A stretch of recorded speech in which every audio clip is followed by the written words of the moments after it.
3 sampai jam 2 malam, Bu. Dari jam 3 sampai jam 2 malam. Iya, Bu. Pulang ke rumah sampai jam berapa? Jam 3, Bu. Jam 3. Iya, Bu. Jadi itulah jam tidur kamu. Berarti alasan keterlambatan kamu adalah Mau kerja, Bu. karena kerja dan kurang tidur malam. Iya. Umri, Ya, Bu. kamu tahu bahwa keterlambatan itu melanggar kesepakatan kelas kita, kan, Nak? Iya, Bu. Jam berapa kita masuk, Nak? Jam 7.25, Bu. Jam 7.25. Kesepakatan kelas kita yang mana yang kamu langgar? Tidak menghargai orang lain dan waktu, Tidak Bu. menghargai orang lain dan waktu. Pintar. Saya yakin kamu juga nggak ingin terlambat. Kamu tahu bahwa sekolah itu adalah prioritas. Iya, Bu. Boleh saya tahu alasan kamu kerja, Umri? Karena orang tua saya tinggi, Bu. Saya biaya saya sendiri. Orang tua kamu keluar kota, dua-duanya. Berarti kamu di sini hidup dengan orang lain. Iya, Bu. Berarti biaya sekolahmu Saya tergantung dari pekerjaanmu. Iya, Bu. Kamu hebat. Iya, Bu. Kamu punya solusi yang lain agar tidak terlambat ke sekolah, tapi kamu tetap bisa kerja dan membiayai sekolahmu. Iya. Apa solusi yang sudah kamu dapat, Nak? Saya cari kerjaan yang lain, Bu. Kerjaan yang lain. Sudah didapat di mana? Sudah ada alternatif? Sudah, Bu. Apa itu, Umri? Kerja doorstep, Bu. Kerja doorstep. Dari jam berapa sampai jam berapa? Jam 3 sampai jam 5, ya, Bu. Jam 3 sampai jam 5 sore. Tetap memenuhi kebutuhanmu? Tetap. Oke, tetap kuat, tetap semangat. Saya yakin kamu bisa. Kamu sadar itu adalah satu hal yang hebat. Oke, saya yakin kamu bisa melewati semua ini. Ya, Bu. Ingat satu hal, bahwa sekolah adalah prioritas.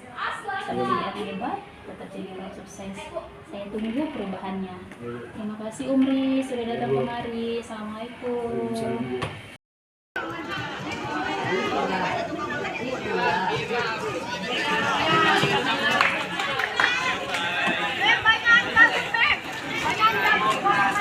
Yes, Ibu. Masuk, Nak. Silakan duduk.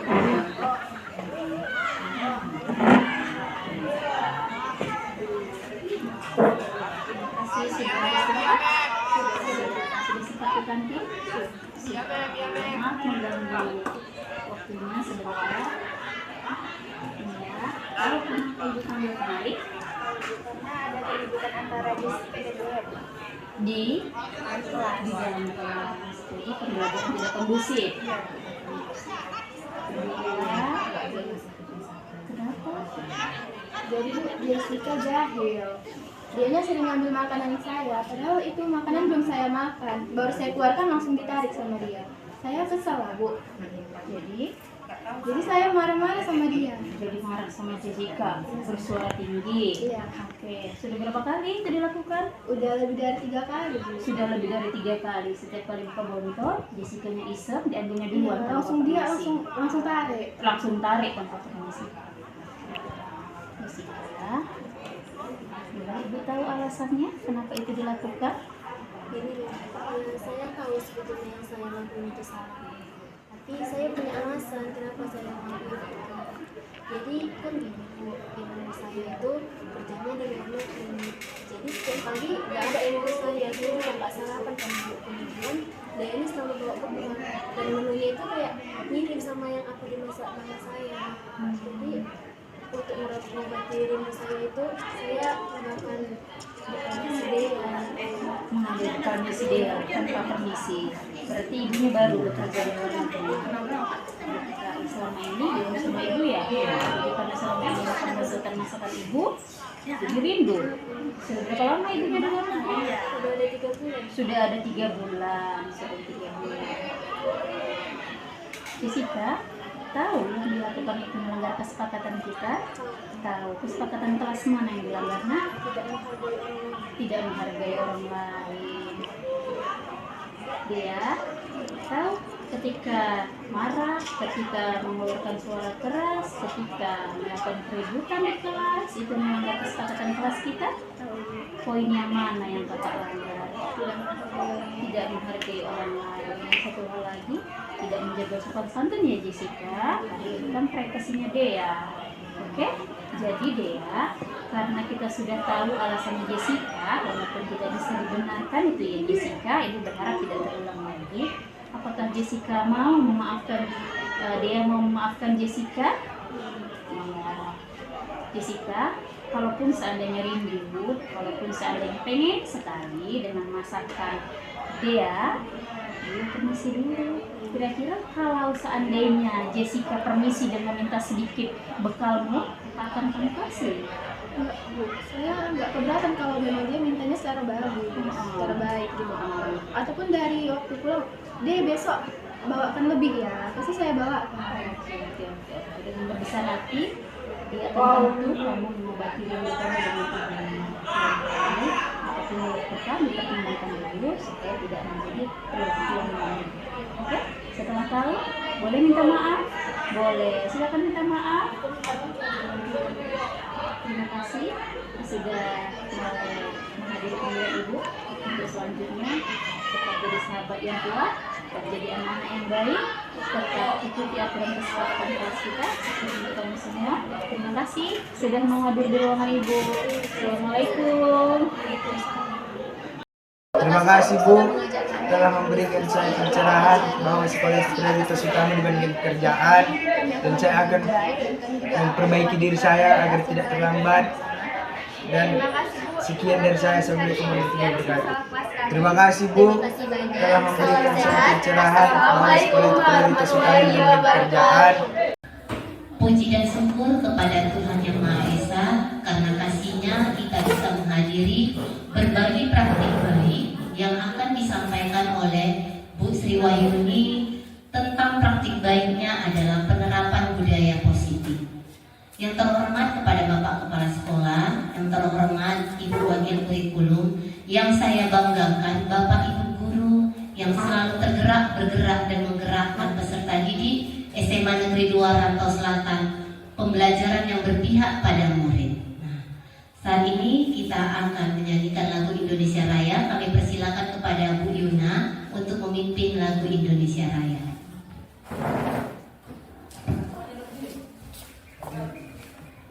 Para hadirin, kami undang bangkit berdiri.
Kami persilakan kepada seluruhnya untuk duduk kembali. Hari ini kita akan mendengarkan kata sambutan dari Bapak Kepala Sekolah SMA Negeri 2 Rantau Selatan. Kami persilakan kepada Bapak Kepala Sekolah.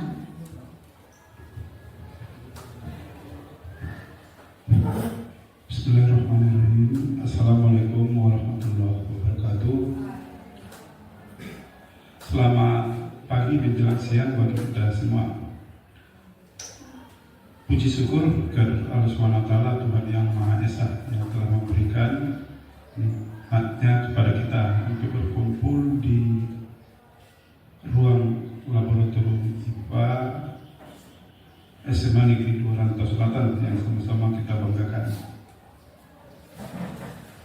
Bapak Ibu guru yang kami hormati, pada kesempatan ini pertama saya mengucapkan mohon maaf atas keterlambatan karena hilang kontak komunikasi saya saat ini, nggak ada handphone lagi rusak. Dimana seharusnya acara ini dilaksanakan semalam, tapi karena masalah teknis ditunda besok Pak, kata Bu Yuni. Jadi besoknya nggak ada jamnya Bu semalam kan. Jadi saya walaupun salah hanya tidak bisa berkomunikasi saja, tidak terlambat sebenarnya karena Bu Yuni bilang besok. Jadi sampai nanti jam 00 masih hari Kamis ya, bukan membela diri. Pada kesempatan ini sebagaimana dikomunikasikan, ada kegiatan dari Ibu kita, Ibu Sri Wahyuni, bagian daripada tugasnya dan juga tidak kalah dengan kita semua peserta, karena kami yakin yang hadir ini mempunyai cita-cita ataupun keinginan seperti Ibu Sri Wahyuni, Ibu Sophie, Ibu Paujiah yang statusnya sudah merupakan guru penggerak, yang mana pada saat ini status guru penggerak ini cuma punya tugas khusus, tapi punya tempat di Republik ini. Kalau informasi dari kawan-kawan guru di beberapa sekolah terjadi gap antara guru penggerak dengan bukan guru penggerak. Tapi saya bilang kalau kami di SMA 200 Selatan membaur,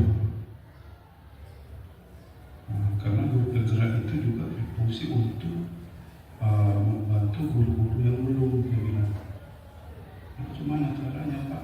Tidak tahu saya, pokoknya kalau kita di sini sama-sama kita akui Bapak Ibu kan kepala ada gap antara guru penggerak dan tidak. Kalau di sekolah kami Pak, duduknya pun sudah berkelompok katanya. Ada meja guru penggerak, ada yang tidak. Cara ngomongnya pun beda guru. Ya. Jadi saya yakin kita untuk seterusnya inilah memancing kita guru yang belum penggerak ini supaya mendaftarkan, mengikuti untuk menjadi guru penggerak. Ya, Bu Sophie kan, Bu Sri dan yang lain-lain barangkali kita terima. Kalau di SMA 200 Selatan tidak terdapat perbedaan yang signifikan penampilan guru penggerak dengan tidak penggerak. Itu mana Bu? Memang ada? Tidak kan? Tapi saya dengar sekolah lain duduknya pun tidak mau bergabung lagi guru penggerak ini. Ya Sophie, coba Ibu Sophie yang sudah masuk ke sekolah-sekolah lain, betul itu? Sekolah yang mengaku.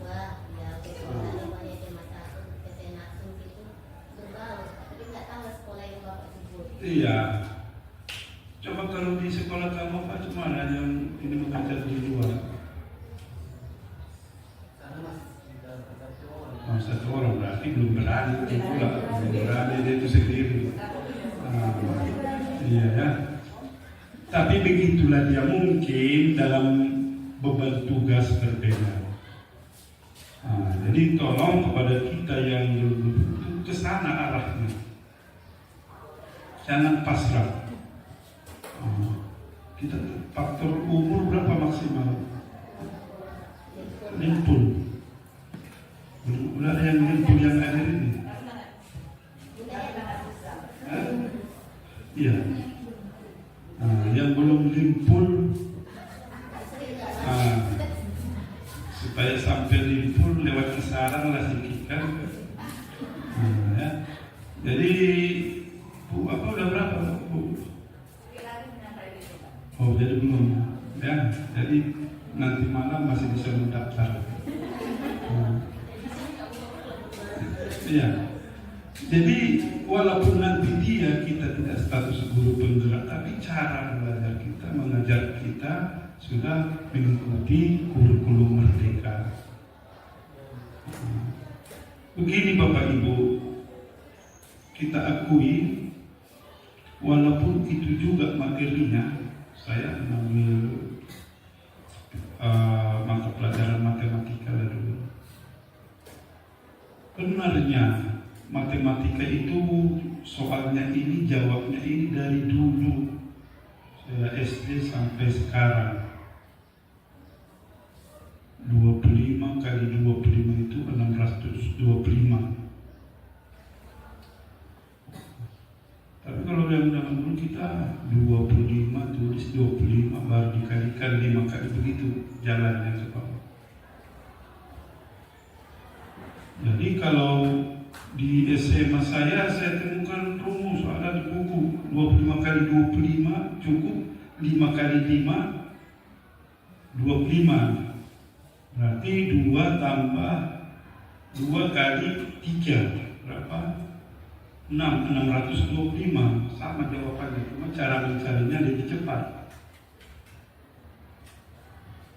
35 kali 35 berarti 3 kali 4 berapa?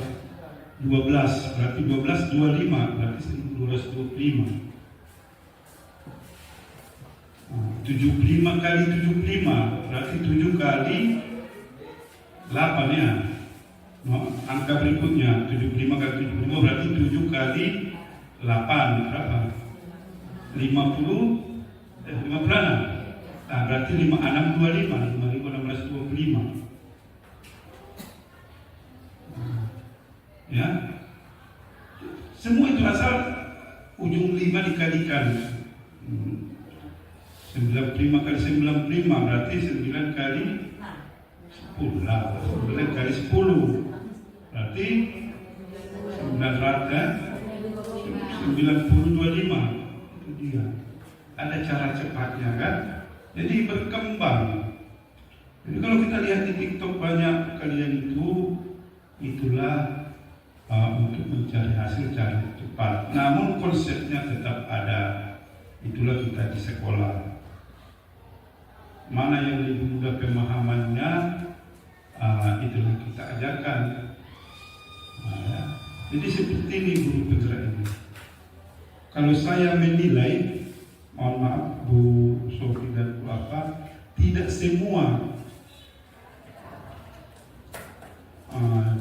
semua lebih baik kurikulum Merdeka itu dari K13. Betul itu Bu Sofi kan? Tidak semua kan? Tetapi sudah lebih banyak baiknya hasil daripada keputusan pemerintah, si pembuat kurikulum, bukan kita. Kita melaksanakan, ada garis-garis besarnya oleh sekolah, kurikulum nanti membuat kerangka ini untuk SMA 2. Untuk SMA 2, mana Bu? Kita masih melihat situasi kondisi sekolah kita. Kalau kita bikin tawaran jurusan apa maunya ini, kasihan guru-guru kita yang siswanya tidak ada peminatnya. Dia hakalah ya, kurikulumnya kan sama seperti dulu kita IPA IPS. Kalau kita di sini yang sekarang kelas 3, yang 8 kelas berapa IPA? 5, IPS 3. Sesuai kondisi guru kita. Kalau di SMA 3 ada yang masuk SMA 3 di sini. Berapa perbandingan IPA dengan IPS di sana? Kalau 8 misalnya hanya 2 itu IPS, 6 IPA. Kalau kami di Rantau Utara 50-50, setengah-setengah kondisi gurunya. Jadi kalau dibuat tawaran nanti IPS semua siswa memilih, mana guru IPA? Ya, jadi maaf melenceng dari acara pembukaan ini, tapi memberikan motivasi kepada kita seluruhnya, baik guru penggerak, sekolah penggerak, ya, kepala sekolah penggerak, wakil kepala sekolah penggerak maupun ada, ya, nanti kita usulkan, ya, khusus yang muda-muda. Yang muda-muda ini yakinlah apapun status kita sekarang, kalau kita sudah itu bidang pekerjaan kita harus kita laksanakan. Jangan setengah-setengah hati. Waktu masuk dulu kita ke IKIP sudah siap jadi guru. Ya, walaupun misalnya si Alpi cita-citanya mau jadi aktor, tapi kalau di SMA ini guru. Misalnya mau jadi polisi dulu cita-citanya, polisi. Apa cita-citanya dari dulu? Emang jadi guru. Kalau saya terus terang aja dari awal tidak bercita-cita guru, Bu. Mana dulu cita-cita kalau ditanya SD pilotnya itu semua. Mau jadi pilot. Tak enaknya pilot itu.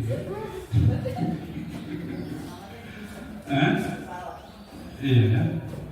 Jadi saya sejarahnya masuk SMA kelas 1 masih bagus, ya, ranking 1 kelas 2 turun, kelas 3 semester 5 ranking 32 dari 34.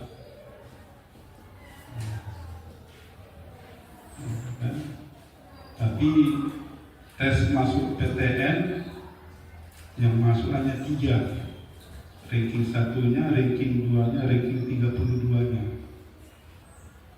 Nah, 2 orang itu fisika, saya matematika. Dan itu didaftarkan oleh kakak saya yang sudah jurusan matematika. Udah tamat dia matematika. Dia tahu enaknya jadi guru matematika itu bagaimana bisa sambil membantu orang tua. Karena begitu dia masuk kuliah, saya pun masuk kuliah, langsung bisa mencari uang.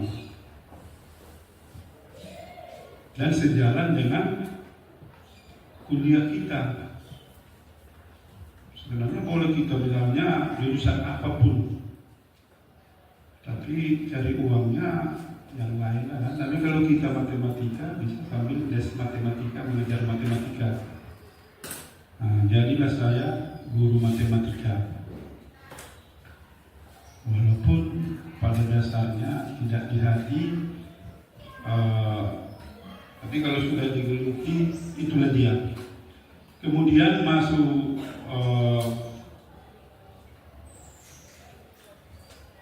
PNS di MTS Rantau Barat,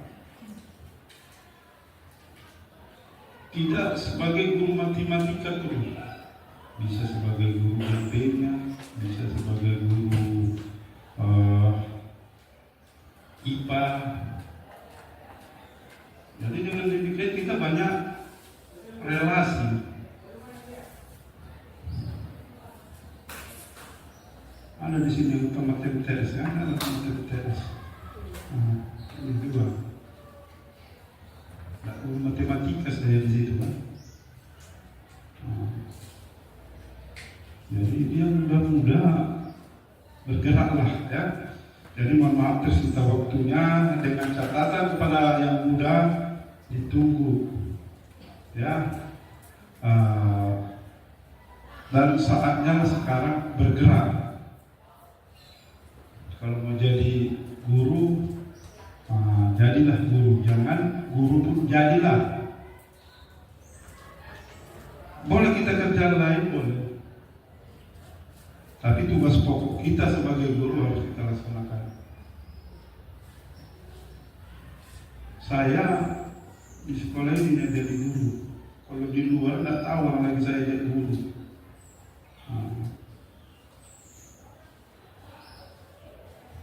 Ya riskan. Kalau mau main-mainnya ditobat nggak tahan lagi. Tapi semua harus kita hadapi. Ya mohon maaf dan kepada Bu Sri apa Sri Wahyuni ya. Semoga apa yang menjadi tahapan daripada tugas Ibu terlaksana dengan baik, dapat diaplikasikan di SMA Negeri Luar Rantau Selatan. Yang udah berapa? 3 orang masih di grup juga. Rata-rata berapa udah Bu? Ada 2 yang lulus Pak, 1 lagi proses bersekolah lagi. Iya. Rata-rata gitulah 2-3 gitu. Belum banyak yang di atas 3 kan? Satu ratu. Itu pun tanya orang itu di sana. Bagaimana saya dulu mau berikan motivasi kepada mereka untuk jadi guru penggerak. Tidak saya bedakan honor dengan PNS, malah honor yang duluan di sana guru penggerak. Ya, yang honor perhatian. Si Rudi ya, dia dari honor itu. Baru si Rahmat, Isnaini, si apa sekarang? Ini yang istri dokter itu, anak Pak Gaga, si Erlina kan. Yang satu lagi honor lagi yang orang Sukamakmur itu, Tanjung itu. Nah, jadi dari kita ini honor belum ada di sekolah kita. Untuk jadi guru penggerak tidak harus status PNS kan? Iya. Jadi bergeraklah. Ini pintu sudah ada memandu. Saya lihat yang sudah duluan penggerak ini aktif mengajak teman-teman sebaya untuk jadi guru penggerak. Jadi yang 2 ini ada lagi harapan ini yang 2 ini. Iya. Iya. Jadi kenapa hadir di sini? Pengawal. Oh senior. Oh, ya. Ada yang perlu nanti tanya ke yang 2 ini ya. Ini senior kita. Bukan berat. Semua ada tahapannya. Jangan misalnya dalam hal ini contoh saya dulu naik pangkat itu syaratnya sertifikat ya Bu. Jadi orang naik pangkat buang, udah nggak perlu lagi di sertifikat karena dia udah naik pangkat, udah digunakan kan. Saya simpan. Rupanya ada program baru sertifikasi, diperlukan sertifikat itu. Jadi banyak senior dari saya nggak lulus karena sertifikatnya nggak nampak lagi, nggak ada. Kemana dulu yang naik pangkat dilampirkan itu diuruskan sama orang, dikasih aslinya nggak dipulangkan lagi. Karena dia merasa nggak perlu lagi. Kan dia misalnya mau naik pangkat ke 3B, kasihnya berkasnya, inilah sertifikat ini, kasihnya yang ngurus. Baru nggak diambil lagi. Begitu ada program portofolio, menyusun portofolio, dia nggak ada lagi. Jadi semua nanti tidak ada dalam bekerja itu tidak ada gunanya lagi. Lambat lalu nanti pasti kita gunakan, ya. Jadi yang tua pun kita tunggu program. Kalau nanti guru bergerak sedikit gitu kan. Iya, mana pada setelah bergerak guru berlari. Nah, makanya siap-siap kuruskan badan. Siap-siap kuruskan badan ya. Jadi dengan mengucapkan dan mengharapkan ridho dari Allah Subhanahu wa taala, Tuhan Yang Maha Esa, acara di seminar berbagi praktik baik diseminasi budaya positif. Jadi budaya positif di sini itulah bahasa Bu Sri Wahyuni kan. Kalau bahasa orang Inggris positive thinking itu. Nah, jadi budaya positif ini nanti kita dengarkan. Saya pun ingin tahu apa budaya positif ini ya. Kita buka dengan ucapan Bismillahirrahmanirrahim. Assalamualaikum warahmatullahi wabarakatuh.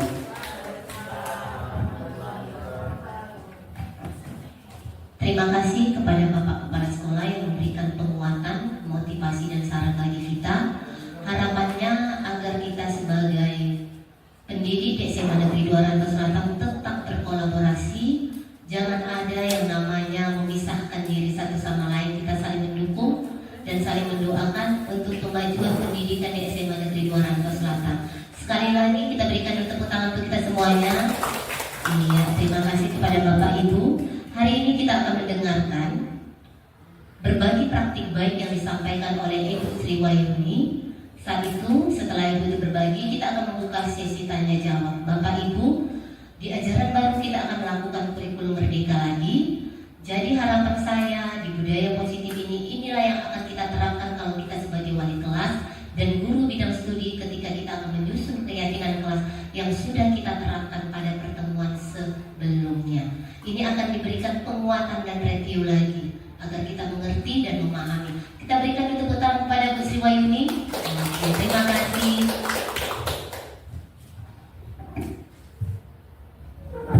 Cek. Terima kasih sebelumnya Ibu Sofi. Assalamualaikum warahmatullahi wabarakatuh. Salam sejahtera untuk kita semuanya. Salam hormat Bapak Kepala SMA Negeri 2 Rantau Selatan yang telah membersamai kami di pagi yang berbahagia ini. Ibu Wakil Kepala Sekolah yang juga ikut bersama kami. Yang cukup luar biasa adalah saya hari ini didampingi oleh orang-orang hebat. Selain para pejabat, juga langsung turun Ibu Sofi yang sudah menjadi dosen praktisi di luar, yang sudah tidak asing lagi kiprahnya. Jadi hari ini jujur saja lebih deg-degan karena bukan hanya teman sejawat tapi sekaligus penilai yang hadir di tengah-tengah kita. Bapak Kepala SMA Negeri 2 Rantau Selatan, benar seperti yang Bapak katakan tadi bahwa guru penggerak sebenarnya tidak bisa berdiri sendiri. Guru penggerak tidak bisa berdiri sendiri. Itulah simbol semboyan kenapa guru penggerak itu tergerak, bergerak dan menggerakkan. Memang ada beberapa statement ketika saya berhasil menghadiri beberapa kali pertemuan bersama teman-teman, sempat ada interview dari teman-teman yang lain. Kira-kira bagaimana di sekolah Anda? Apa yang terjadi di sekolah Anda? Dan apa masalah guru penggerak di sekolah Anda? Jujur saat itu saya sedikit bingung karena saya merasa di sekolah saya nggak ada yang punya masalah berlebih, padahal dibilang aman-aman saja. Ketika PI kemarin pendampingan untuk pengajar praktik juga mengatakan, Ibu, apa masalah di sekolah Ibu? Saya bilang di sekolah saya nggak ada masalah untuk, dan ini bukan sesuatu yang dibuat-buat, karena dari mulai Bu Sofi sampai ke saya itu kepala sekolah memang support. Terbukti apapun kegiatan yang dibuat oleh guru penggerak tidak pernah ada kata tidak, karena memang sudah jadi komitmen. Itu yang pertama. Yang kedua, di sini antara senior dengan guru penggerak, antara senior dengan junior juga tidak ada celah, dalam artian tidak ada cibiran, tidak ada bulian, tidak ada statement negatif yang menyatakan Allah guru penggerak pandainya cuma cerita aja. Saya di sini serius berucap terima kasih. Di sini yang senior-senior itu membuka tangan lebar-lebar, merangkul kami yang mencoba berkiprah, mensupport kami untuk bilang ikuti. Lagi ada masamu, ikuti, kami bantu dengan doa. Itu yang hebat di SMA Negeri 2 Rantau Selatan. Dan ini adalah satu dari sekian banyak budaya positif di sekolah kita yang memang harus kita pertahankan. Jadi itu tadi menanggapi seperti yang Bapak Kepala bilang bahwa memang tidak hanya didengar oleh kepala sekolah, itu memang ditanya oleh kami. Ditanya ke kami selaku guru penggerak apa masalah di sekolah, dan itulah jawaban yang saya berikan dan bukan sesuatu yang mengada-ngada. Bapak Ibu, selanjutnya terima kasih yang luar biasa. Di siang yang berbahagia ini semalam telah terkendala satu hal yang pasti menurut saya, Allah menitipkan waktu yang tepat, bukan menitipkan sesuatu yang cepat. Rencana ada di tangan kita. tapi hasil akhir tetap ada di kuasanya ilahi Robbi. Terbukti semalam ketika direncanakan di jam 10, ada kendala teknis sampai jam 5 sore. PLN tidak bersahabat, jadi acara tertunda sampai dengan hari ini. Saya mulai diseminasi penerapan budaya positif di SMA Negeri 2 Rantau Selatan. Sekedar perkenalan, saya CGP Angkatan 10. Kalau Bapak bilang nggak ada tadi untuk Labuan Batu Angkatan 11, betul. Mungkin Angkatan 12, adik-adik yang muda-muda, pasang niat yang luar biasa, bukan mengharapkan sesuatu yang lebih, tapi ilmu yang mungkin kita dapatkan nggak hanya di bangku kuliah. Apapun itu, setiap yang mereka ucapkan, setiap yang tentor yang ucapkan, 1-2 baris kalimat pasti ada fungsinya di kehidupan kita. Dan ini tak ubahnya seperti mirror sebenarnya. Ini cermin. Ini mengembalikan kita yang sudah berstatement menjadi guru, menjadi pendidik, ini menjadi mirror ke kita, mengembalikan fitrah kita di mana sebenarnya posisinya.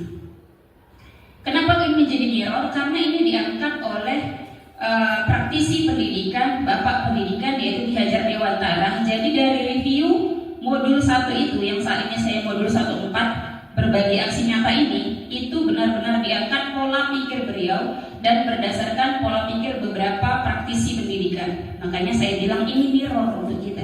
Kita sudah sampai di mana? Kita sudah sampai tahap yang mana? Kita harusnya apa ke depan?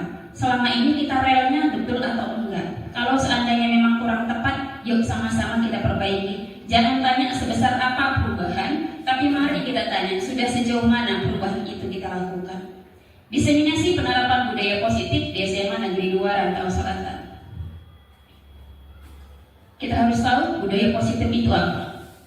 Budaya positif adalah nilai-nilai, keyakinan-keyakinan, dan kebiasaan-kebiasaan yang berpihak pada murid. Itu tendensi. Itu yang perlu digarisbawahi, bahwa guru harus berpihak pada murid dalam hal pendidikan, dalam nilai positif, agar dapat menjadi pribadi yang kritis. Itu tujuan. Jadi murid kita berkembang menjadi pribadi yang kritis, penuh hormat dan bertanggung jawab. Salah satu unsur budaya positif adalah disiplin positif. Itu yang jadi clue sebagai wadah yang berhubungan dengan tercapainya tujuan pendidikan sesuai filosofi Ki Hajar Dewantara. Jadi Bapak Ibu yang berbahagia, sebelum kita sampai ke budaya positif, kita dulu yang dipositifkan. Dari apanya? Dari berpikirnya. Dari apanya? Dari cara menanggapinya. Dari apanya? Dari cara kita memperlakukan mereka. Jadi sebelum sampai ke budaya positif, kitanya dulu yang dipositifkan, terutama positif tinggi. Karena kita sadari atau tidak, rentetan problem hidup kita, rentetan masalah yang sedang kita hadapi, sedikit atau banyak tetap mengikis emotional question kita. Sehingga kita sampai di sekolah, tak jarang wajah kita itu lebih cenderung ke negatif. Makanya saya sering bilang, sebelum saya ngomong orang udah salah sangka. Kenapa? Yang mereka lihat adalah visualnya. Ini kenceng ini pasti sebenarnya nggak bagus ini, kan gitu. Jadi yang perlu didahulukan adalah disiplin positif. Kitanya dulu yang dipositifkan. Kenapa? Karena kita jadi leader, kitanya di depan, kitanya pemimpin. Dan disadari atau tidak, kita adalah model. Untuk siapa? Untuk murid-murid kita. Bapak Ibu yang terhormat dan adik-adikku sekalian, apapun penampilan kita dari ujung rambut sampai ujung kaki, pasti menjadi pengingat positif di anak-anak kita. Walaupun yang kita pakai hari ini bajunya warna coklat, besok bajunya warna ungu, besok lagi bajunya batik. Di satu sisi, beliau ada anak-anak kita punya penilaian positif. Oh, ibu itu cocoknya pakai baju batik sebenarnya. Dia kalau pakai baju batik keren. Jadi secara tidak langsung, mereka akan mencoba pantas nggak yang dipakai guru dengan model yang dipakai dia. Kenapa? Memang kita modelnya. Kita lagi menghadapi di jenjang SMA. Kenapa separuh udah separuh jadi kita itu? Ini harusnya diawali dengan dari tingkat tahun. Membinanya gampang. Makanya saya berpikir ini bisa jadi satu alur ketika memang kita ambil dari dasarnya dulu. Dari PAUD dulu sampai ke TK, sampai ke SD, SMP, sampai ke SMA, kita udah di tengah jalan. Udah separuh jadi. Di mana separuhnya bentukan mereka itu tidak sesuai sepengetahuan kita, dan kita tidak punya rekom dari mereka yang sudah menangani anak-anak kita duluan, dan itu merupakan tantangan. Saya ulang, budaya positif yang diawali dengan disiplin positif, itu perlunya. Lanjut. Konsep inti budaya positif. Hal yang pertama adalah perubahan paradigma belajar. Yang kedua, disiplin positif. Yang ketiga, nilai-nilai kebajikan. Yang keempat, kebutuhan dasar manusia. Yang kelima, motivasi perilaku manusia. Yang keenam, posisi kontrol guru. Yang ketujuh, keyakinan kelas. Dan yang ke-8, segitiga restitusi. Ke-8 item ini sangat-sangat kita butuhkan, dan inilah yang perlu kita terapkan sesungguhnya. Bergeser kita, pembelajaran dengan paradigma baru. Dikatakan di sini, pembelajaran dengan paradigma baru adalah pembelajaran dengan merubah, merancang dari mulai teacher learning, dari mulai teacher center berubah menjadi student center. Yang awalnya kita merasa, kita beranggapan bahwa anak itu adalah gak punya potensi, anak itu adalah gelas kosong yang diisi apa saja pasti bisa. Kita harus merubah statement itu bahwa anak itu punya kemampuan sebenarnya, tinggal bagaimana kita mengarahkan. Makanya menurut Ki Hajar Dewantara, filosofi pendidikan, beliau mengatakan bahwa anak itu sudah ada potensinya. Jadi kalau sekolah ini diibaratkan lahan, anak itu adalah benih, posisi kita adalah petaninya, kita adalah pamunya. Makanya satu juga kalimat dari praktisi pendidikan yang lain mengatakan bahwa tugas kita adalah penuntun, bukan sampai kepada tahap dia pintar. Jangan bebani pikiranmu bahwa kamu hadir hari ini harus membuat dia pintar. Statement itu yang harus dirubah. Jadi artinya anak-anak punya potensi. Yuk, paradigma yang pertama adalah silahkan berubah konsep pembelajaran kita selama ini teacher center berubah menjadi student center. Dan yang ada di sini, yang kelihatan ini, itu yang sudah teraplikasi di 11 IPA 1. Saya yakin dan percaya Bapak Ibu juga sebenarnya sudah melaksanakan ini. Cuma kan belum ditampilkan seperti ini. Mungkin lebih hebat dari yang ini sesungguhnya. Selama ini sudah kita lakukan, cuma belum tersistem, belum terekspos benarnya seperti ini. Sudah benar. Oke, kita lanjut. Kita pindah ke disiplin positif. Menurut Ki Hajar Dewantara, untuk mencapai kemerdekaan atau dalam konteks pendidikan kita saat ini, untuk menciptakan murid yang merdeka, syarat utamanya adalah harus ada disiplin yang kuat. Disiplin yang dimaksud adalah disiplin diri yang memiliki motivasi internal, yaitu motivasi yang berasal dari dalam diri sendiri. Bapak Ibu hebat, Bapak Ibu yang baik, yang punya atensi luar biasa, yang duduk di posisi yang sama dengan saya sebagai guru. Kalau boleh jujur, saya secara pribadi, saya belum sampai pada tahap yang luar biasa ini. Tidak bisa dipungkiri bahwa kadang-kadang 725 kita masuk, ada kendala ban kempes, kita masuk 740. Anak kita merengek sedikit di rumah, kita masuk 730. Tapi apapun itu, kita sampai pada tahap masih berusaha menjalankannya. Minuskah itu ke kondisi eksternal sebenarnya yang kalau bisa dihindari, kita hindari. Tapi kalau seandainya terjadi sesuatu, maksudnya hal-hal tertentu sewaktu-waktu, ya kita harus berani minta maaf. Karena kita juga belum sampai di tahap yang memang luar biasa. Kita tahap berubah. Kita masuk ke kebutuhan dasar manusia. Ini ada gambar ibu-ibu yang cantik. Ini tidak seramping saya sebenarnya, karena modelnya ini cantik sekali. Kok seperti Bapak bilang, mungkin inilah pramugarinya kalau Bapak kepala sekolah adalah pilotnya.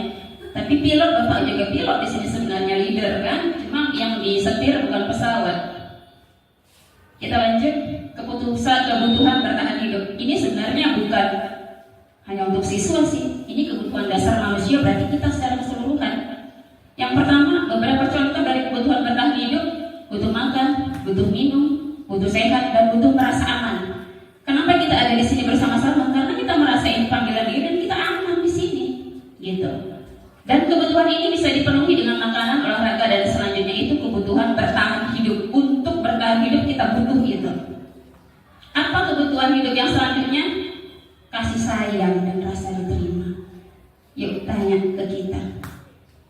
Kita seberapa jauh kita sudah berusaha menyayangi, dan sudah seberapa jauh kita berusaha untuk menerima. Karena terkadang disadari atau tidak, kita sendiri pun belum bisa menerima diri kita sendiri. Jujur ke diri kita sendiri itu kita belum mampu. Jadi Itu sebabnya yuk sama-sama kita perbaiki diri bahwa kasih sayang dan rasa diterima itu merupakan kebutuhan dasar yang tidak bisa ditawar. Terlebih ini kalau di bimbingan konseling. Beda kalau dulu BK itu BP itu tempat judge ya Bu Sifah, tempat menghukum ya Bu Sifah. Dia bentuknya kamu salah, kamu harusnya seperti ini. Pergeseran itu terjadi. Sekarang itu tempat mediasi, tempat konseling. Masalah kamu di mana? Kenapa terjadi seperti itu?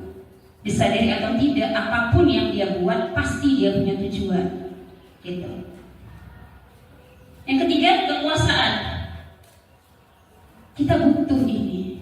Ini kebutuhan dasar. Ketika seseorang ingin didengar, diakui, dianggap berprestasi memimpin, menjadi kompeten, maka sesungguhnya orang tersebut memiliki kebutuhan akan kekuasaan dan penguasaan. Masing-masing kita ada itu, kita butuh ini. Lanjut, kesenangan. Apa itu? Euforia? Bukan. Kesenangan itu tendensinya ke positif. Kebutuhan akan merasa senang, gembira, humor, tertawa, dapat dipenuhi dengan gurauan, tantangan dan pembelajaran bermakna. Itu dia, pembelajaran bermakna. Terkadang kita berpikir bahwa sakit pun kita di rumah, kita berupaya untuk datang ke sekolah. Yang pertama karena rindu dengan murid, karena tugas dan kewajiban. Tapi ada nggak terselip di hati kita? Lebih enak di sekolah. Jumpa 2-3 orang itu udah bisa ketawa. Jadi Paramex yang dimakan di rumah, Panadol yang dimakan di rumah, Isagring yang dimakan di rumah, ternyata lebih cepat fungsi gurauan dan mendapatkan kesenangan itu daripada obat-obat medis yang kita makan. Itu disadari atau tidak? Dan itu kebutuhan kita sebenarnya. Oke, yang terakhir, kebebasan, kebutuhan akan pilihan.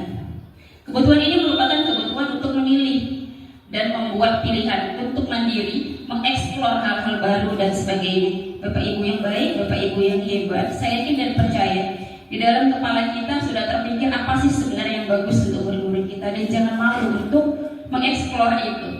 Dan untuk sekarang ya kan Bu Sofi, apapun itu gerakannya harus divideokan, apapun itu gerakannya harus difotokan, apapun itu gerakannya harus ada dokumen. Sebenarnya tantangan terberat untuk saya introvert ini tantangan terberat sebenarnya. Tapi karena tugas ini sudah diamanahkan sampai tahap ini, mau tidak mau saya bismillah merubah diri saya menjadi seperti ini.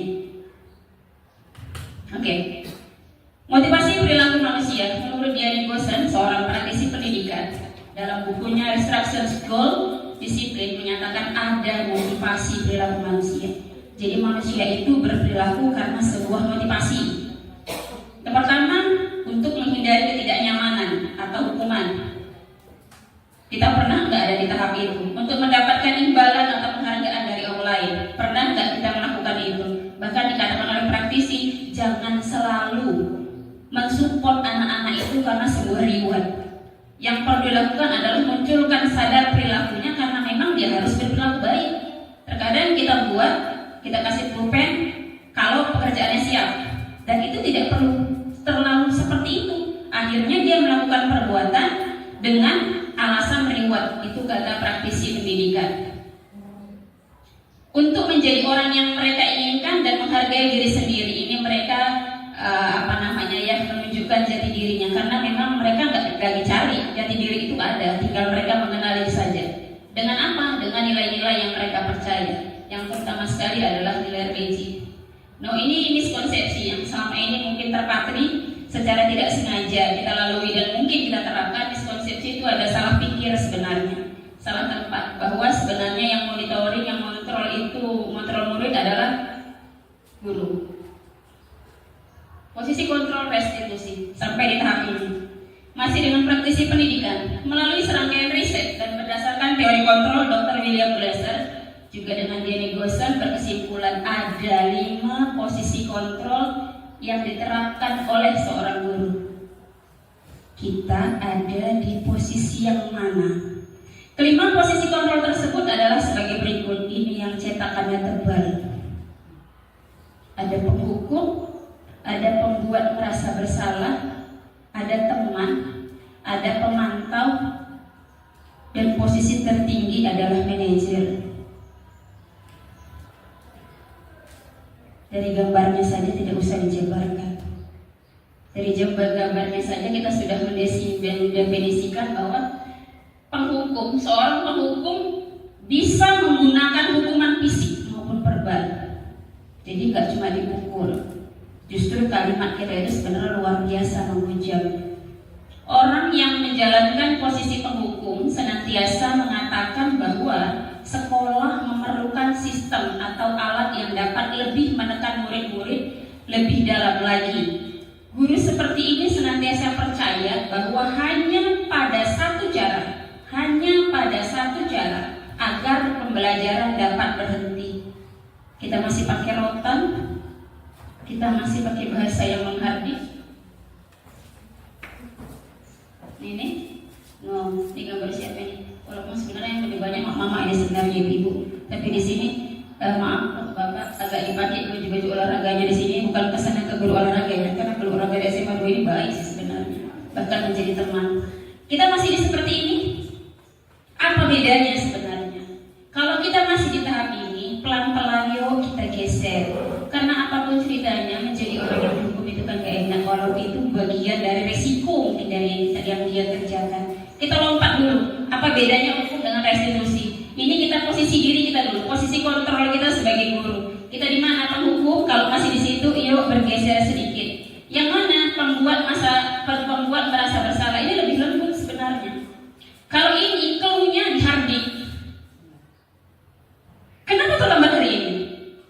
Itu aja masalahmu selama ini. Gak becus ya. Itu kalimat verbal itu sebenarnya. Kita pindah ke pembuat merasa bersalah. Ini tendensi kalimatnya lebih lembut. Abang, bisa gak sih kamu dibilangi? Tahu gak sih kira-kira kamu saya loh yang kena marah? Sering gak? Sering. Saya sering pakai ini bahasa ini. Salah? Belum tentu. Kita tukar, ayo sama-sama. Kita juga berusaha berubah. Oke. Lanjut. Posisi sebagai teman ini berat. Kita harus bisa betul-betul memposisikan sebagai teman yang memang tidak berpihak kanan dan kiri. Kita jadi guru bisa jadi teman, bisa. Tapi bisa gak kita adil? Untuk yang sekelas aja pun kadang kita gak bisa adil. Ada di kelas itu yang basicnya dia pengadu domba. Oh bu, si dia ini kan bu, kita dengar dia aja karena dia yang sering ngomong sama kita. Padahal sebenarnya dia gak benar, cuma mau tampil aja di depan. Jadi posisi teman ini juga berat sebenarnya. Kita harus adil. Kita gak boleh judge satu sama lain tanpa menganalisa masalah yang ada. Kita gak bisa bilang aku teman sama dia kenapa? Karena dia sering kasih hadiah. Aku teman sama dia kenapa? Karena dia tahu hari ulang tahunku. Kita teman sama dia, kita dekat dengan nilai 9. Kenapa? Karena memang dia yang sering datang ke rumahku. Itu yang gak boleh. Jadi teman ini harus netral. Pindah dari penghukum dan pembuat rasa bersalah jadi teman bagus-bagus. Asal bisa memanage diri kita menjadi orang yang netral. Lanjut, yang bagus mana? Satu lagi pemantau. Tapi ada di sini pemantau ini kita bertanggung jawab tetap dengan apa yang kita pantau. Itu. Lanjut. Ada manajer. Manajer adalah posisi tertinggi sebenarnya. Dan di manajer ini posisi bisa sekali-sekali berubah jadi teman, bisa sekali-sekali berubah menjadi pemantau. Jadi ini adalah posisi yang sangat fleksibel sebenarnya. Tapi ini posisi yang luar biasa di mana menjadi teman sekalipun kita harus berusaha netral, sementara menjadi manajer kita harus bisa berpindah-pindah posisi, menjadi teman, menjadi juga pemantau. Pertanyaan, kita sudah sampai di posisi yang mana? Jangan jawab. Cukup tahu dari hati kita sendiri aja. Niatkan bahwa kalau itu belum betul, yuk sama-sama kita berubah. Paling tidak sedikit dari bahasa verbal bisa kita kurangi. Karena ada beberapa siswa, maaf, mungkin edisinya agak sekarang karena saya diisi dari tahun 2009. Beberapa siswa yang saya dapati di kelas, dia jadi drop belajarnya. Ketika saya tanya, dia menjadi pemberontak karena tidak mau berterus terang, khawatir saya mengadukan ke teman-teman yang lain mungkin. Tapi pada saat itu saya bertanya 2-3 kali, dia cuma bilang begini, ibu, saya sedih. Kenapa? Masa saya dibilang seperti ini? Seperti apa? Nangis. Saya dibilang apa? Saya dibilang pelacur. Wow. Siapa? Ini cuma jadi urusan kita. Saya analisa kembali apa sebenarnya sampai keluar kalimat seperti itu. Setelah saya analisa orangnya, ternyata memang lost control untuk kalimat. Dan itu bukan murid pertama yang menderita seperti itu. Jadi bapak ibu yang baik, bapak ibu yang hebat, dan dia mengingat sampai dia tamat di edisi 3 tahun yang lalu. Ketika dia jumpa saya, dia masih bilang, itu yang pesan yang lalu gak impil kan? Cerita kita yang dulu gak impil kan? Nah, bentuknya seperti itu. Jadi pertanyaannya, apa masih ada gurunya di sini? Pasti tidak, sudah selesai. Itu hanya sebagai bentuk bukti bahwa mungkin kita nggak sadar dengan kalimat itu. Dan dengan macam pelacur gitu kan, dia drop. Iya mungkin dananya salah, betul dananya salah. Cuma tendensi verbal kita yang jauh lebih salah. Oke, kita pindah ke keyakinan kelas. Ini ada beberapa murid yang saya culik di kelasnya memang sudah dibuat. Berarti bukan hal yang baru. Dan disadari atau tidak, keyakinan kelas ini cukup membantu sebenarnya. Ya, Ibu Yuna yang terutama aktif di kelas, ini pasti sangat membantu. Jadi kalau ada satu aja tindakan yang agak lari dari budaya positif, saya rasa Bu Yuna bisa bilang, oh ini melanggar keyakinan kelas yang mana? Harusnya seperti apa? Bentuknya gitu. Karena hukuman adalah sesuatu hal yang diterima murid tanpa dirundingkan. Itu hukuman. Tapi kalau restitusi, dia tidak seperti itu. Kita sudah membuat kesepakatan, kita analisa dulu sampai di ending. Kira-kira kalau yang ini yang dilanggar, kamu tahu konsekuensinya. Ya Bu, saya harus nyapu lagi Bu. Walaupun jadwalnya Bu saya cuma sekali seminggu. Karena saya kemarin nggak nyapu, jadi minggu depan dan minggu depannya lagi jadi tanggung jawab saya. Dan yang mencari konsekuensi itu dia dengan kesadarannya, bukan kita yang bilang. Besok bawa sapu, begitu itu hukuman. Itu hukuman, tidak ya Bu Sobi? Besok bawa sapu ya, 2. Itu hukuman. Tapi kalau apa yang seharusnya kamu lakukan dengan keyakinan kelas yang sudah kita lalui, mungkin nanya apa beda keyakinan kelas dengan kesepakatan kelas? Kesepakatan kelas itu sesuatu yang sudah dirundingkan, yang sudah menjadi janji dalam kelas. Keyakinan kelas itu sendiri adalah kesepakatan kelas yang diyakini. Itu dia. Berarti levelnya jauh lebih tinggi dari kesepakatan kelas. Kalau kesepakatan kelas mungkin batasnya masih proses. Tapi kalau keyakinan kelas dia tahap tindakan, di mana kesepakatan yang sudah dirundingkan bersama itu harus dilaksanakan dengan tanda tangan kontrak yang ada dalam keyakinan kelas sesungguhnya. Di sini tips dan trik menciptakan keyakinan kelas. Saya cuma baca saja, tidak perlu didalami karena sudah beberapa kelas dan beberapa wali kelas melaksanakan. Tanyakan pada murid tentang masalah dan harapan kelas mereka. Eksplorasi ide murid, ambil kesimpulan dari ide murid, ubah ide murid menjadi keyakinan kelas, dan silahkan tanda tangani kontrak keyakinan kelas sebagai bentuk tanggung jawab bersama. Lanjut, segitiga restitusi. Jadi dalam melakukan tindakan, kita harus melakukan ini. Kita nggak boleh langsung judge, kita nggak boleh langsung tuduh. Yang mana itu Ibu, segitiga restitusi ini mencakup menstabilkan dulu identitas. Kemarin kasus yang saya angkat adalah Umri yang sering terlambat kelas, terlambat masuk ke dalam kelas. Saya tanya dulu, kenapa Umri? Benar yang saya dengar kamu sering terlambat. Ya Bu, sudah berapa kali dalam 2 minggu ini? Sudah 4 kali Bu. Kenapa begitu Abang? Ternyata dia kerja, setelah pulang sekolah dia kerja, dan pulangnya itu sampai jam 2 malam karena kerjanya di kafe. Kenapa harus kerja? Dia sudah pindah jauh dengan orang tuanya. Dia sudah tinggal jauh dengan orang tuanya, dan biaya hidup dia itu yang harus dia penuhi. Orang tuanya berjuang sendiri untuk adik-adiknya yang lain. Dan sebagai sebuah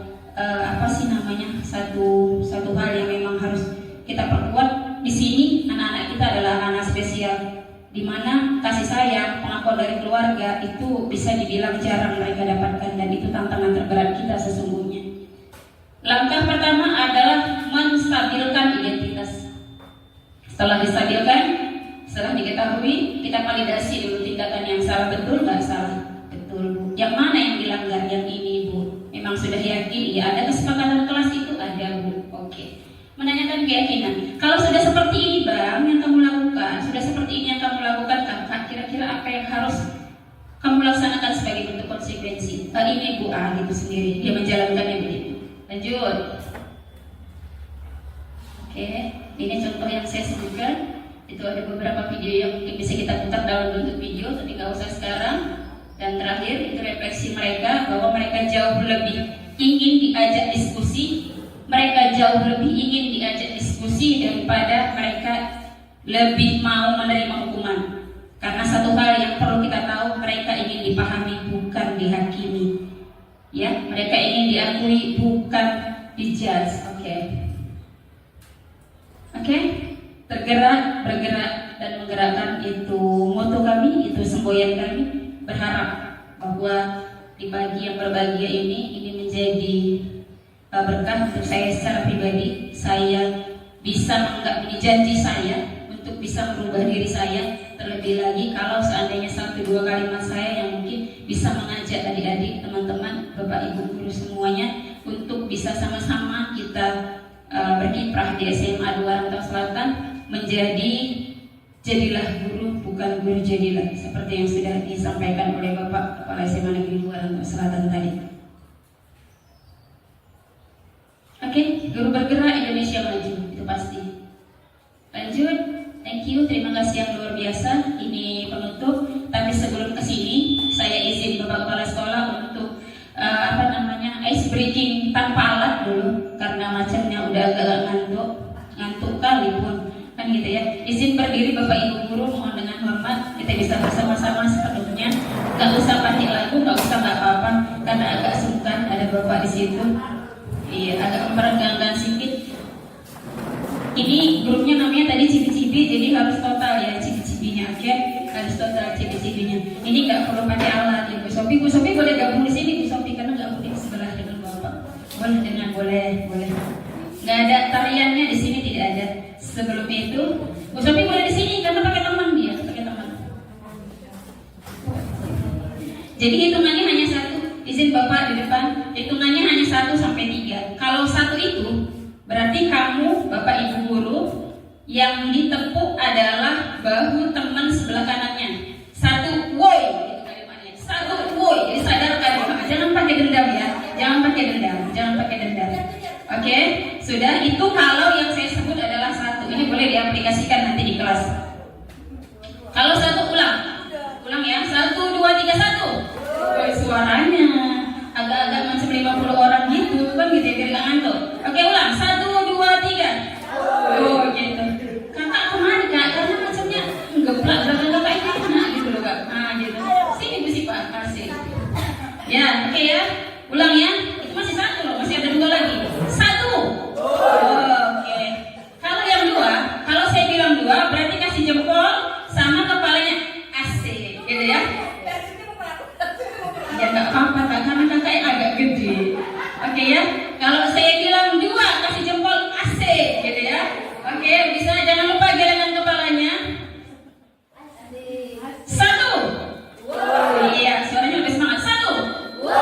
2. Agak lebih lama sama nama grupnya cibi-cibi kan gitu. Asik gitu ya.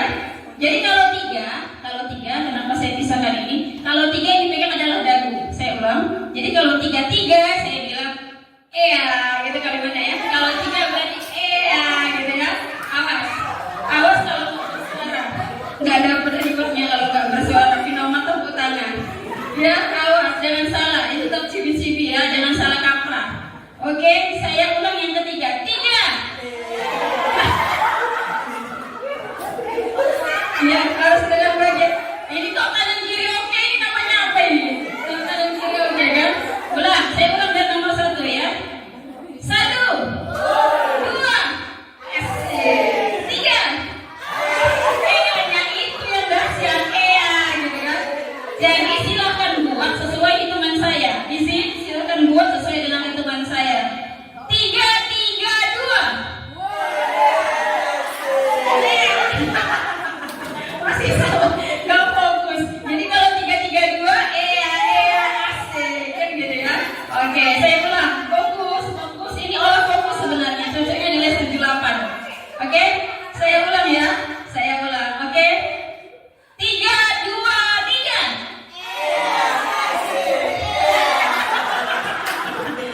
kelihatan ya Pak Haris. Oke. 1, 2, 3. Kakak jangan panik. Kepalanya itu ke samping kakak. Jangan bingung. Itu tremor kakak. Itu tremor. Jadi kepalanya kasih jempol. Kepalanya cuma sekali aja.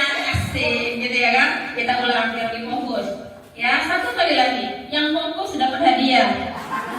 Umroh. Oke, apa deh? Semuanya dapat. Oke, bagus kan? Oke. 3, 3, 3.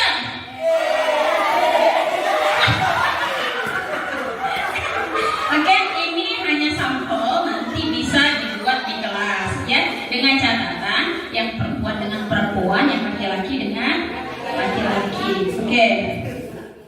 Satu lagi, ada bawa pulpen? Nggak usah lah ya, pakai pulpen saya aja. Tadi saya ada pena sepertinya di sini masih. Oh enggak, sebentar ya. Kita ke depan sini aja dulu, boleh? Yang cewek cari temannya.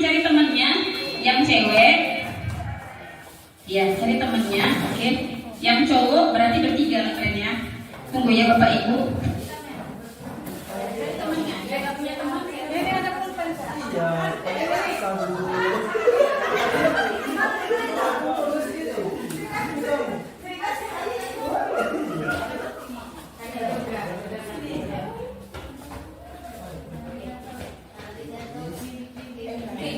Berhadapan dengan temannya, berhadapan. Amin ya. Gini dong. Di sini ada berempat. Ini temannya di sini. Gitu. Kakak di sini kan berhadapan. Gitu. Jangan pegang tak sini. Ya, ini boleh gitu kan di sini. Bukan, tak suka Oke. Ya, kalian juga ya kan ambil sama saya kan. Oke.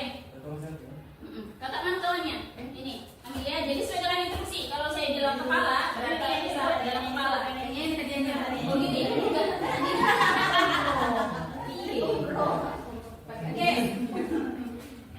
Oke, izin Bapak Ibu. Sudah ya? Nggak usah diperhatikan kali, mesti pulpen juga gitu. Sudah ya, agak jaga jarak sedikit. Jadi lagunya kalau saya bilang kepala, tetap kepala yang dipegang. Sesuai instruksi saya. Kepala, pundak, lutut, kaki, masih seperti itu. Oke, relax dulu. Walaupun dalam mindset kita ada tujuan, ya. Relax dulu, karena apapun itu berproses. Oke, ya. Jadi apa yang saya katakan itu yang dibuat. Kita mulai kepala, pundak, lutut, kaki, kepala, lutut, pundak, kaki, pulpen.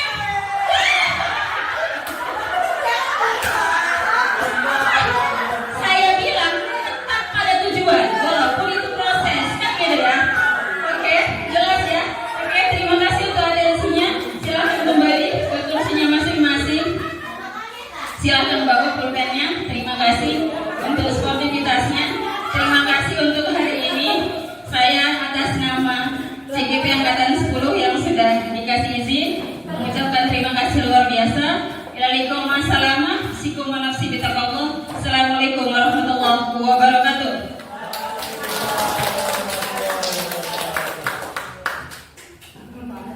Terima kasih kepada Bu Yuni yang telah memberikan penguatan bahkan ilmu.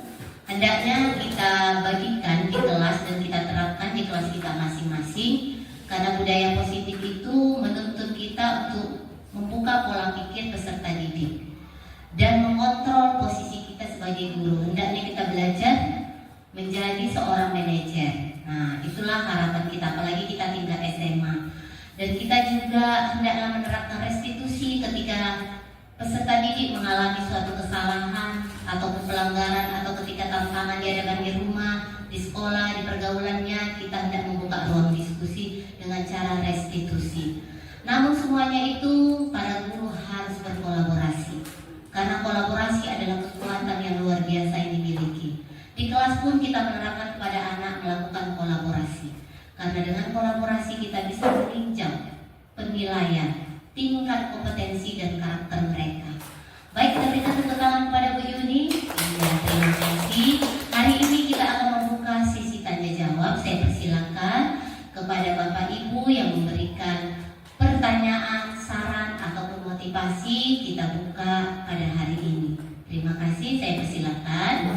Oh iya, kepada Kak Masmina. Kakak situ aja nggak apa-apa.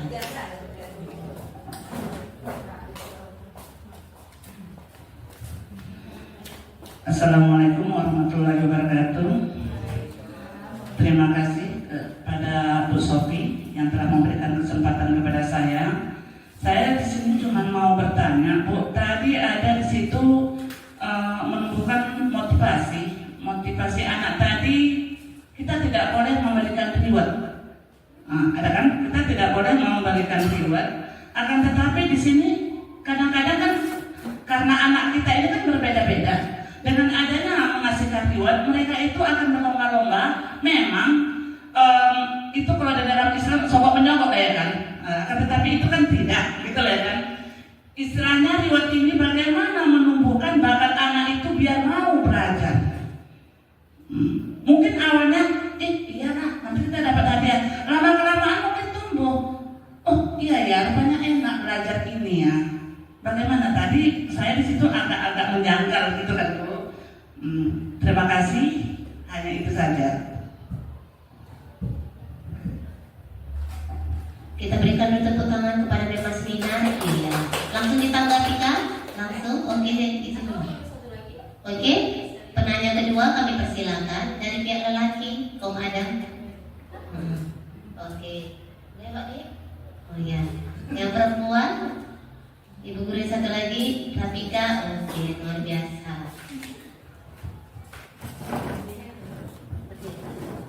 Bismillahirrahmanirrahim. Assalamualaikum warahmatullahi wabarakatuh.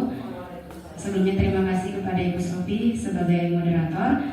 Saya Rafika Rahmayati Rabi ingin bertanya kepada Ibu mengenai disiplin positif yang mana tadi di slide dijelaskan bahwa disiplin positif itu bisa muncul atau tumbuh harus ada dari kesadaran diri siswa, harus ada motivasi dari dalam dirinya. Jadi Bu, yang ingin saya tanyakan, bagaimana cara kita sebagai seorang guru bisa membantu siswa dalam menemukan motivasi di dalam dirinya atau menemukan inspirasi bagi dirinya agar mereka lebih sadar dan lebih mau melakukan yang namanya disiplin positif untuk diri mereka sendiri tanpa adanya beban bagi mereka. Mungkin itu saja Bu, terima kasih. Assalamualaikum warahmatullahi wabarakatuh. Kita berikan tepuk tangan kepada Bu Rafika. Terima kasih ya.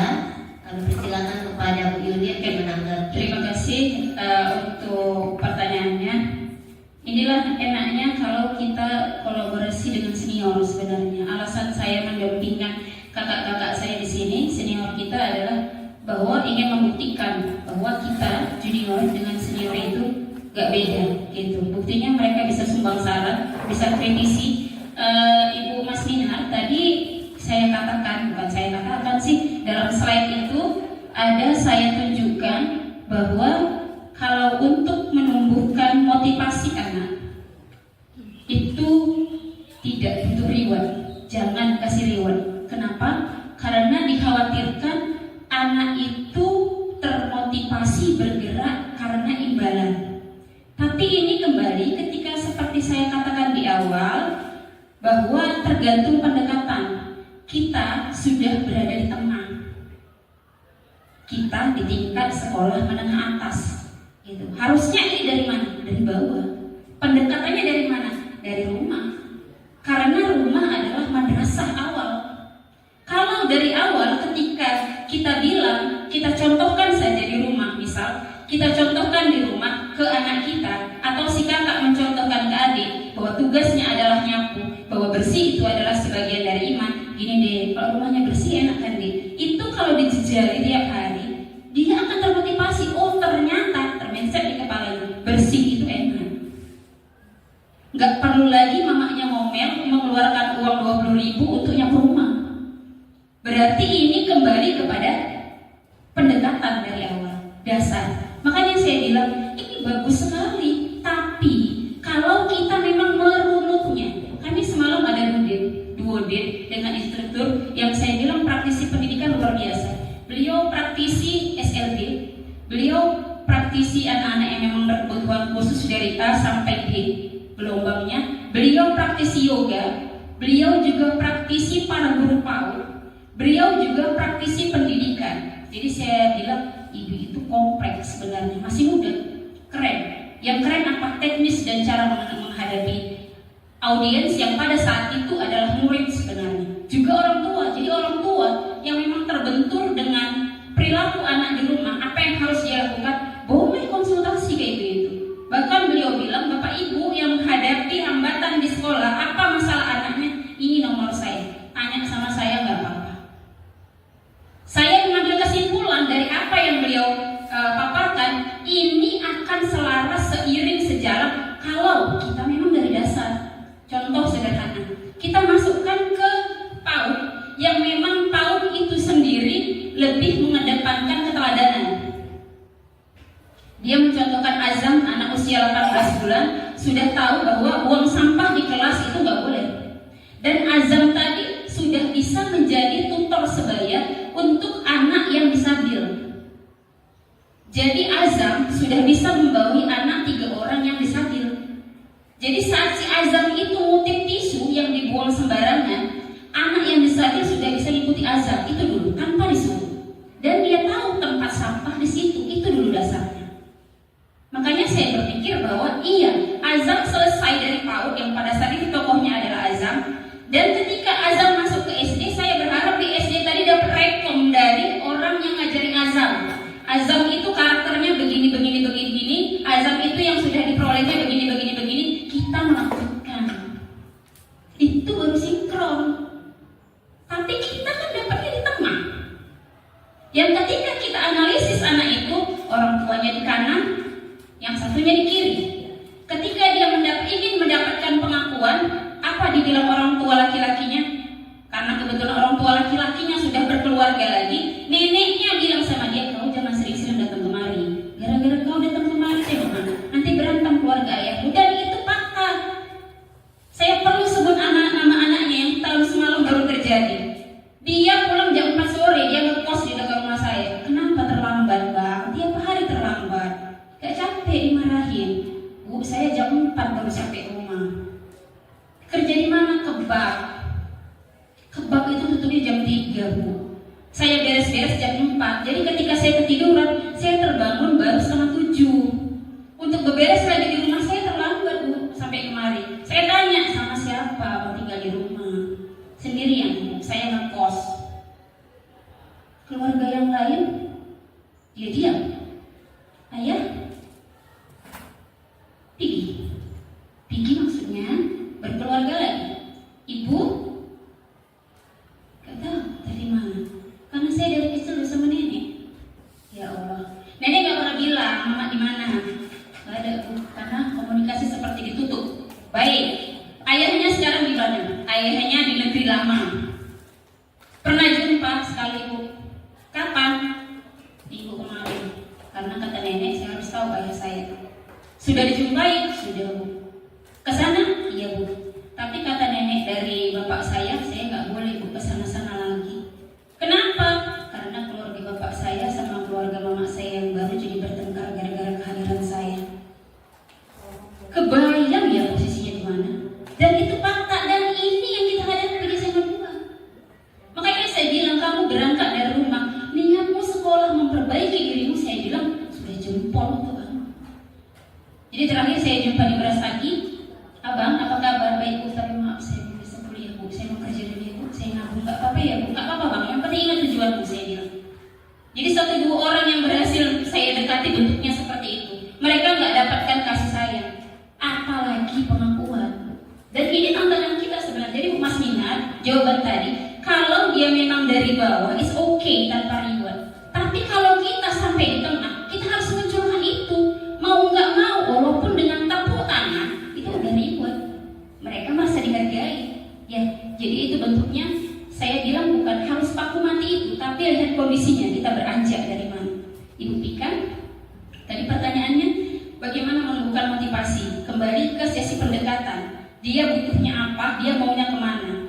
Jadi sebenarnya pendidikan itu kita harus tahu anak itu butuhnya apa, anak itu sukanya di mana. Saya pernah mau PD di sini di 2 tahun yang lalu, nggak salah, ketika OSISnya Dharma itu kita kelompokkan, kita bentuk posko di kayu yang besar ini penjas, Di kayu yang besar ini pelajaran bahasa Indonesia, kalau Bu Sriwidiani masih ingat. Di kayu yang besar ini bahasa Inggris. Di kayu yang besar ini seni budaya. Izin saya tempatkan, saya minta tolong Kak Seri pada saat itu di posko bahasa Indonesia, Pak Alfi saat itu di posko seni budaya, Pak Putra saat itu di posko olahraga. Yang jadi kenyataan, anak-anak banyak milih olahraga. Mereka semena-mena dengan yang lain? Enggak, karena mereka butuh itu. Dikatakan bahwa memang dalam dunia olahraga mereka lebih bisa mengeksplor dirinya ya Pak Inalia. Mereka nggak bisa bohong di situ sebenarnya. Kemana mereka butuh itu, sebenarnya guru olahraga lebih tahu itu dilema-dilema mereka di situ Bu Pika. Jadi kalau kita tahu butuhnya mereka di mana, sama seperti suntikan yang tepat, kita mampu menyuntikkan yang tepat, saya yakin dan percaya pendekatan yang kita lakukan akan berbuah motivasi. Gitu. Dan itu kerja berat. Nggak bisa, bukan bisa, tapi mungkin agak sedikit butuh konsistensi. Itu saja. Oke, itu karena memang anak-anak kita di sini butuh obat. Apa itu motivasi? Itu dia. Butuh rangkul, butuh sayang, karena dia di luar sana nggak dapat. Coba nggak percaya Bapak Ibu yang jadi wali kelas, analisa itu anak-anaknya. Dari dalam satu kelas itu berapa anak yang broken?